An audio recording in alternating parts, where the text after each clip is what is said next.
अखन अहाँ सब सुन रहल छी अमचन म्यूजिक की शानदार प्रस्तुति। देवघर जैबी गे छौरी, खुशी रिकॉर्डिंग स्टूडियो बलुआ।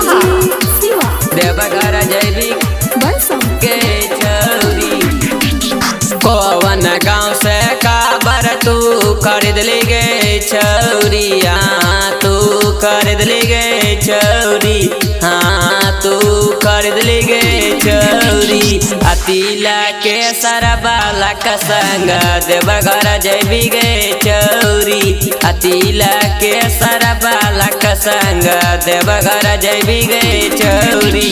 कौन गाँव से काबर तू खरीद ले गे छौरी। हाँ तू खरीद ले गे छौरी, हाँ तू खरीद ले गे छौरी। अगू से सारा बाला का संग देवघर जैबी गे छौरी। अतीला के सारा बाला का संग देवघर जैबी गे छौरी। छौरी देवघर जैबी गे छौरी, देवघर जैबी गे छौरी। खुशी रिकॉर्डिंग स्टूडियो बलुआ। बोला बामा बोलत ताऊ चलिया गए छौरी। हाँ तू चलिया गए छौरी, हाँ तू चलिया गए छौरी। अतीला के सरबाला का संग देवघर जइहा गए छौरी। कुसे सरबाला का संग देवघर जइए तऊ गए छौरी। कौन गाँव से काबर तू खरीद ली गए छौरी। हाँ तू खरीद ले गए छौरी, हाँ तू खरीद ले गए छौरी। अतीला के सरबाला का संग देवघर जइहा गए छौरी।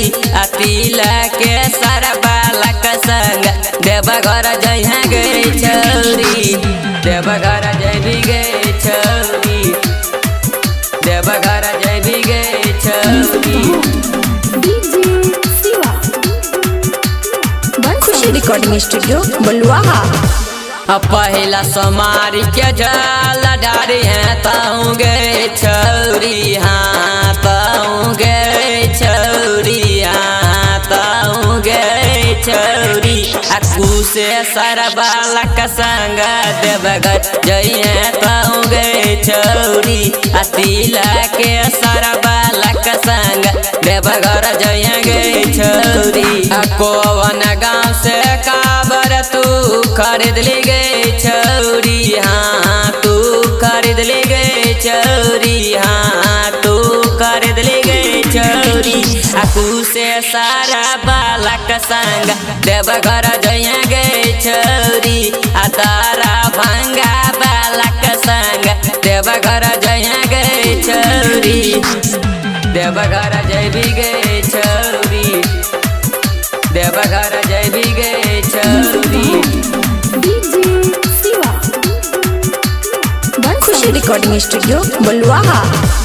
राइटर ऋषि सनोज कुंदन मामू गए छौरी। हाँ अमिता भाईजी गए छौरी, हाँ पंकज मामू गए छौरी। अतीला के सरबाला का संग देवघर गेली गए छौरी। हाँ कुसे सरबाला का संग देवघर गेली तऊ गए छौरी। कौन गाँव से काबर तू खरीद ले गए छौरी। हाँ तू खरीद ले गए छौरी, हाँ तू खरीद ले गए छौरी। अकू से सारा बाला का संग देवघर जइहा गए छौरी। खुशी रिकॉर्डिंग स्टूडियो बलुआ।